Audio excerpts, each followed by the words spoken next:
En este vídeo continuamos estudiando los principios generales de la farmacología, concretamente el tema 3, farmacocinética y vías de administración. Vamos a comenzar el vídeo dando una definición de farmacocinética. La farmacocinética se encarga de estudiar los procesos que afectan a un fármaco una vez que penetra en el organismo.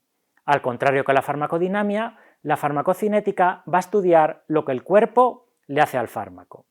Los estudios farmacocinéticos evalúan los medicamentos a través de la interpretación de las curvas de niveles de fármacos en sangre u orina. Sus conclusiones van a permitir establecer los regímenes posológicos más adecuados para un tratamiento terapéutico. Los estudios farmacocinéticos evidencian que el efecto de los fármacos, es decir, la respuesta terapéutica, se relaciona mucho mejor con sus concentraciones en plasma que con las dosis administradas, ya que esta dosis, solamente la fracción absorbida y no su totalidad, podrá producir acción farmacológica. La farmacocinética va a estudiar 5 procesos conocidos bajo las siglas LADME: liberación, absorción, distribución, metabolismo y eliminación. Vamos a estudiar cada fenómeno por separado. En primer lugar, liberación-absorción. La mayoría de autores no tratan la liberación como un proceso individual, sino que lo incluyen como parte del proceso de absorción. La liberación es el proceso que permite que la sustancia activa quede disponible desde el medicamento. Sería la separación del principio activo de los excipientes, mientras que, debido al fenómeno de absorción, el fármaco pasa desde el punto de entrada hasta el torrente sanguíneo. En la administración intravenosa no existe este proceso, ya que va a entrar directamente en la sangre. La absorción de un fármaco va a depender de las siguientes características físico-químicas del fármaco, de la preparación farmacéutica y del lugar de absorción.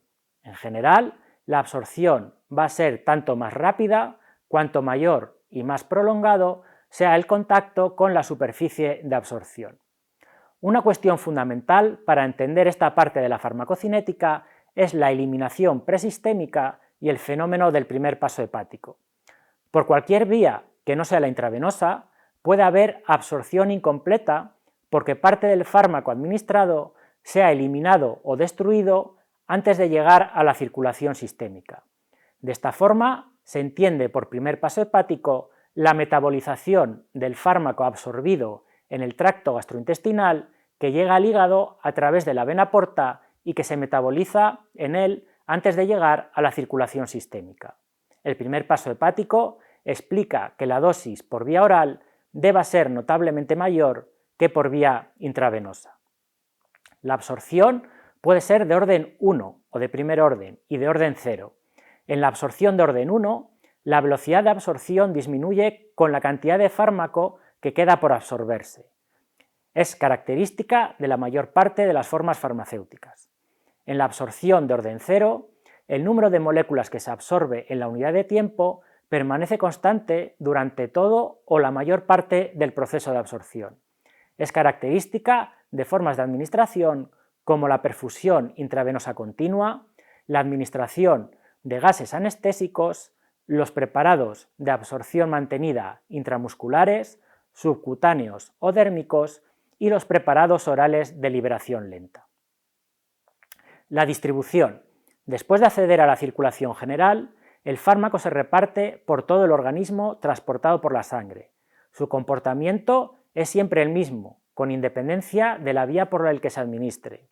Una vez en sangre, los fármacos pueden unirse a proteínas plasmáticas en un determinado porcentaje o a células sanguíneas, principalmente a eritrocitos.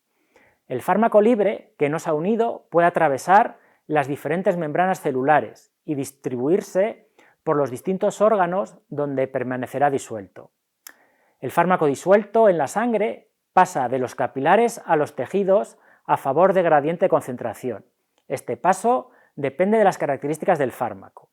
Un fármaco muy liposoluble accederá más fácilmente a los órganos muy irrigados, como el cerebro, el corazón, el hígado o los riñones, mientras que un fármaco menos liposoluble llegará bien a los tejidos cuyos capilares son ricos en hendiduras intercelulares.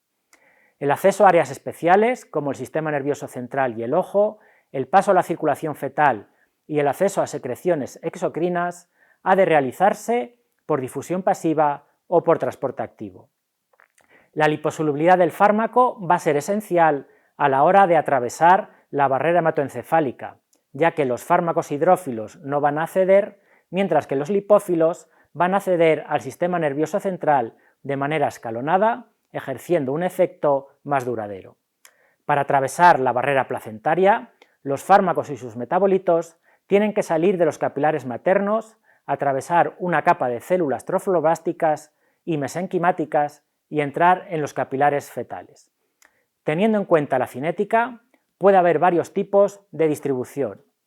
Monocompartimental, cuando se distribuye rápida y uniformemente por todo el organismo. Bicompartimental, los fármacos administrados por vía intravenosa van a difundir con rapidez al compartimento central y con más lentitud al compartimento periférico. Y a este modelo se van a adaptar la mayor parte de los fármacos. Y por último, el tricompartimental, cuando se fijan fuertemente a determinados tejidos en los que se acumulan y de los que se liberan con lentitud.